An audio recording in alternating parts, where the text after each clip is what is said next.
पति का घर छोड़कर मायके गई हुई पत्नी के दिल की बात जरूर सुन ले। बहुत दिनों से मेरे और मेरे पति के बीच किसी न किसी बात पर रोज लड़ाई हो रही थी। एक दिन मैंने सारी बातें भैया को बताई तो भैया ने कहा, तुम एक काम करो, कुछ दिन के लिए हमारे घर आ जाओ। जब तुम दोनों कुछ दिन के लिए अलग रहोगे तब तुम दोनों को एक दूसरे की कीमत का एहसास होगा। मैं कुछ दिन के लिए पति का घर छोड़कर मायके आ गई। पर कहते हैं ना भाई, चाहे कितना भी अच्छा क्यों ना हो, परंतु अगर कोई काम भाभी की मर्जी के बिना किया जाए तो घर का माहौल अच्छा हो ही नहीं सकता। भाभी को लगने लगा था कहीं मैं हमेशा के लिए ही मायके में ना रुक जाऊं, इसलिए चलते फिरते मुझे ताने मारती रहती थी। वह बातों ही बातों में मुझसे कहती कि यह घर छोड़ने वाली लड़कियों का ना कोई घर नहीं होता। मैं भी भाभी के इशारे अच्छे से समझती थी। मुझे कुछ ही दिनों में एहसास हो गया कि यह मेरा मायका नहीं है, बल्कि यह अब भाभी का घर है। मैं भाई का घर छोड़कर वापस ससुराल आ गई और अपने पति से माफी मांग ली और रात भर में यही सोचती रही कि अगर मेरी माँ जिंदा होती तो शायद आज मुझे मायके से वापस ना आना पड़ता। तभी तो कहते हैं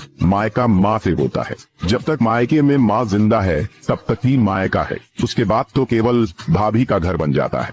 बात से सहमत है तो यस लिखे। Download ShareChat.